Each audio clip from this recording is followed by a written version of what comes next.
हरे कृष्णा। तो दोस्तों आप देख सकते हैं हम बांडीर वन पहुंच चुके हैं और ये जो सामने आपको मंदिर दिख रहा है ये राधा रानी और भगवान कृष्ण की विवाह स्थली है। और आप देख सकते हैं बोर्ड पर भी लिखा है ये बांडीर बिहारी इनका नाम है। और इसी के पास में एक कुआं है जिसके मैं दर्शन आपको करवाती हूँ। त्रिवेणी कूप के नाम से जाना जाता है ये, यानी कि बोलते हैं कि सारे तीर्थों का जो संगम है वो इसी कूप में है। और देखिए लिखा है इस कूप में के जल में सारे तीर्थ मौजूद हैं। तो और एक और चीज़ है कि यहाँ पर सोमनी अमावस्या के दिन बोला जाता है कि यहाँ से दूध निकलता है। सो कभी आकर देखेंगे तब भी। और ये है हमारे हीरा मोती जो बहुत ही सेवा कर आए हैं भगवान की और मुझे बहुत ही प्रिय हैं ये। तो इसके बाद अब हम चल रहे हैं वो पर्टिकुलर जगह पर जहाँ पर ब्रह्मा जी ने भगवान जी के फेरे करवाए थे और भगवान कृष्ण ने राधा रानी की मांग में सिंदूर भरा था।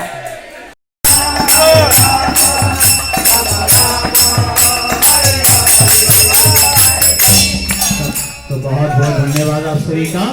तो सभी सुंदर दर्शन लीजिए। हमारी यात्रा जो है नोएडा दिल्ली से होती हुई ये 5वीं पद यात्रा है और जस्ट 20 तारीख को हमारी जो है ब्रजमंडल परिक्रमा भी शुरू हो रही है। परम पूजनीय इस्कॉन के संस्थापकाचार्य लोकनाथ स्वामी महाराज उनको ऑर्गेनाइज करते हैं। क्योंकि ये भगवान की विवाह स्थली है तो नाचना तो बनता ही था, चाहे बाराती बन के आए चाहे लड़की वालों की तरफ से बन के आए, लेकिन हम लोग खूब नाचे हैं यहाँ पर। उसकी वीडियो मैंने अलग से डाली थी। और अब मैं आपको करवाती हूँ दर्शन प्रॉपर। आप देख सकते हैं कैसे हमारे ब्रह्मचारी यहाँ पर अष्टांग प्रणाम कर रहे हैं। ये है पूरा बांडीर वन का दृश्य। और अब हम जो मंदिर है वहाँ पर दर्शन करते हैं, यानी कि वो स्थल जहाँ पर ब्रह्मा जी ने भगवान जी का विवाह करवाया है। तो अभी मैं आपको दर्शन करवाती हूँ। ओए होए कितने प्यारे से लड्डू गोपाल हैं, बहुत ही सुंदर लड्डू गोपाल। कितने सुंदर दर्शन हुए हमें जैसे ही हमने मंदिर की सीढ़ियाँ चढ़ी। सो अब हम करने जा रहे हैं मंडप के दर्शन जहाँ पर विवाह हुआ था और ब्रह्मा जी ने करवाया था जैसे कि मैंने आपको बताया। और ये है बहुत ही पुराना पेड़ यहाँ पर आप देख सकते हैं राधा रानी भगवान कृष्ण और साथ में ब्रह्मा जी। सो ब्रह्मा जी ही पुरोहित बने हैं और ब्रह्मा जी ने ही कन्यादान किया है। कितना अनोखा विवाह है। सो भगवान कृष्ण की लीलाएं अनोखी ना हो ये हो ही नहीं सकता। सो अभी हम परिक्रमा करेंगे इस पेड़ की और इस पेड़ के बारे में जानेंगे भी हम लोग पंडित जी से। अभी मैं उनसे बात करती हूँ इसके लिए कि वो हमें इसके बारे में कुछ बताएं।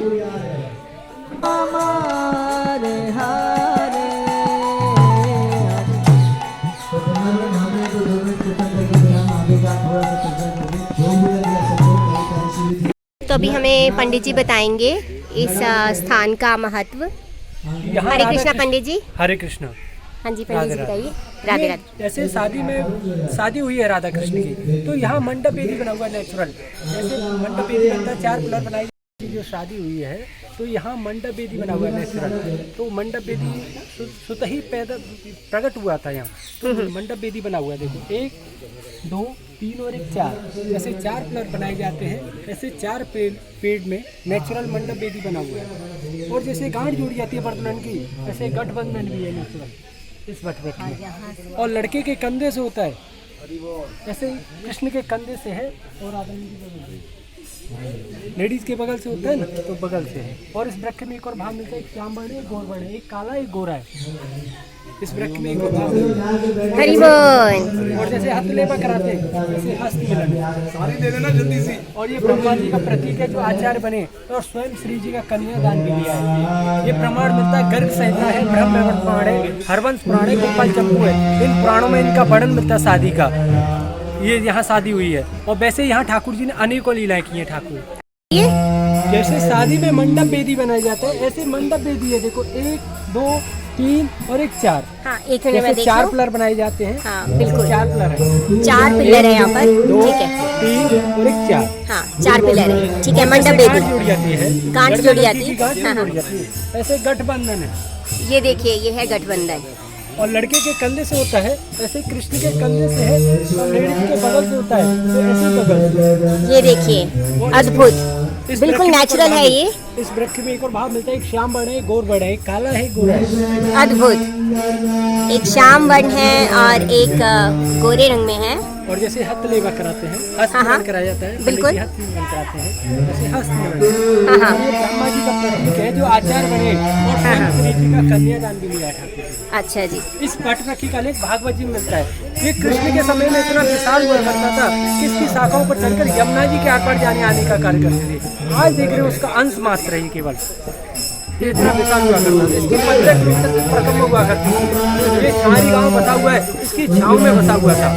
अच्छा जी, भागवत जी में वर्णन मिलता है। हरि बोल। तो दोस्तों, आपने देखा कि कितना अद्भुत वृक्ष था ये, और बहुत ही सुंदर बना है पूरा भांडीर वन। बहुत ही अच्छे तरीके से मेंटेन किया है। ये देखिए कितनी लीलाएं की हैं भगवान ने यहाँ पर, और जितनी लीला हुई हैं वो सब यहाँ पर इन्होंने पिक्चर फॉर्म में दर्शाई हुई है। राधा रानी कैसे भगवान को हरा रही थी मलयुद्ध में, और ये है बहुत ही सारे खेत यहाँ पर। बहुत ही सिंपल जीवन शैली है यहाँ पर लोगों की। तो कुछ ही देर में हमारे लिए प्रसादम आएगा, और उससे पहले जो ब्रजवासी हैं वो हमारे लिए अपने घर से पका हुआ कुछ खाना लेकर आएंगे। तो जैसा कि मैं आपको पहले ही बता चुकी हूँ कि ब्रजवासियों के हाथ का पका हुआ खाना खाना चाहिए, क्योंकि उससे जैसा उनका प्रेम भाव होता है उसी तरीके का हमारा प्रेम भाव बनता है भगवान के प्रति।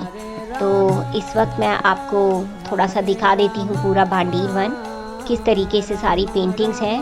भगवान ने जो जो यहाँ पर लीला की है उन सभी की पेंटिंग्स बनी हुई है, और कुछ वर्सेस भी लिखे हुए हैं भगवत गीता से, और कथाएं भी लिखी हुई हैं। अगर मौसम की बात करूं तो मौसम बहुत ही अच्छा हो गया है यहाँ पर, और ऐसा लग रहा है कि बारिश होने वाली है। सो भगवान की जो लीला हुई थी यहाँ पर विवाह की, उस समय भी बहुत ही तेज़ बारिश हुई थी, ऐसा अभी हमें बताया। सो इसके लिए कथा होगी अलग से, जो कि मैं वीडियो शूट करके आपको बताऊंगी, और आप भी सुन सकते हैं। बहुत ही आनंद आएगा आपको उस लीला में। इसके अलावा यहाँ पर एक बलराम जी का भी मंदिर है, क्योंकि भगवान कृष्ण और बलराम यहाँ पर बहुत सारी लीला किए थे। तो बलराम जी ने एक असुर को मारा था, और असुर की वजह से उनका रंग काला हो गया। तो यहाँ पर जो दाऊ जी हैं यानी कि बलराम जी, वो काले रंग के हैं। सो उस मंदिर में भी मैं आपको लेकर जाऊंगी, और मेरा मन तो कर रहा है कि ये जगह छोड़ कर ही ना जाऊं। अब देखिए कितनी प्यारी जगह है, इतने पीस है यहाँ पर, इतनी शांति है कि मन ही नहीं कर रहा कि जैसे नोएडा जैसे शहर में जाया जाए, हसल बसल और ट्रैफिक का शोर वो सब देखने के लिए। तो अब हम आ चुके हैं दाऊ जी के मंदिर, तो अभी मैं आपको दर्शन करवाती हूँ। आप देखिएगा कि दाऊ जी यहाँ पर कितने डिफरेंट हैं। सो ये देखिए, मैंने जैसे आपको बताया दाऊ जी काले रंग के हैं यहाँ पर। सो बहुत ही सुंदर मंदिर है, बहुत ही डिफरेंट।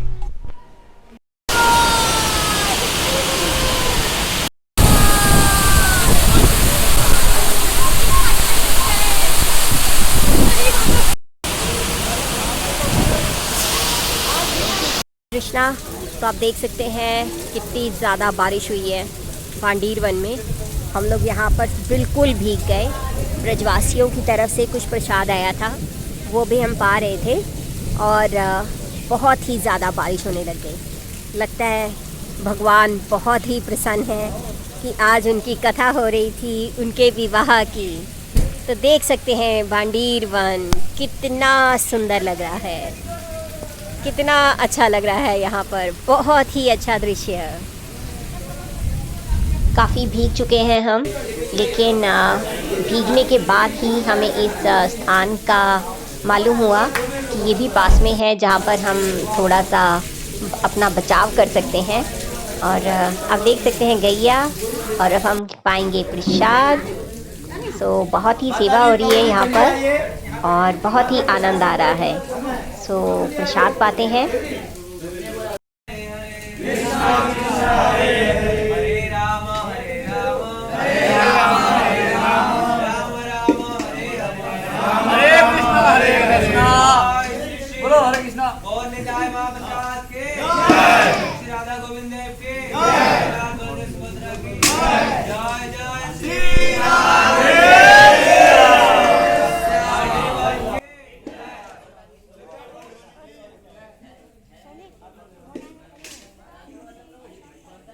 तो मैं और मेरे कुछ फ्रेंड्स जो कि हमारे ग्रुप के हैं प्रसाद पा चुके हैं, और अब मैं आपको अपने ग्रुप के मेंबर्स से मिलाती हूँ जिनके साथ मैं बहुत जगह घूमती हूँ।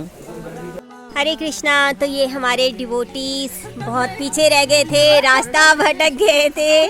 ये हैं बिंदु माता जी, और ये हैं प्रदीप प्रभु, और वो हैं सुंदरी जानकी माता जी, सपना माता जी, छोटी गोपी, और ये है छोटी गोपी। तो ये है मेरा ग्रुप जिनके साथ मैं बहुत ही यात्रा करती हूँ। और अभी हम दर्शन करने जा रहे हैं श्री राधा कृष्ण विवाह मंदिर के। फिर से हरि बोल। मंदिर तो बंद हो चुका था, लेकिन फिर भी हमने अपने भगवान कृष्ण और राधा रानी की थोड़ी सी झलक पा ही ली। बहुत ही अच्छा लगता है बार बार दर्शन करना, जितनी बार करें दर्शन उतना ही कम लगता है। सो अभी हम निकल पड़े हैं वंशीवट के लिए, और पदयात्रा भी यहाँ से जा चुकी है, और अब उनका जो अगला पड़ाव होगा वो होगा पानी गांव में, और उसके बाद वो ये लोग पहुँचेंगे वृंदावन। और हम लोग अब वंशीवट के दर्शन करने के बाद हम वापस जाएंगे नोएडा, और अभी चलेंगे वंशीवट, वहीं पे करते हैं दर्शन। हरि बोल।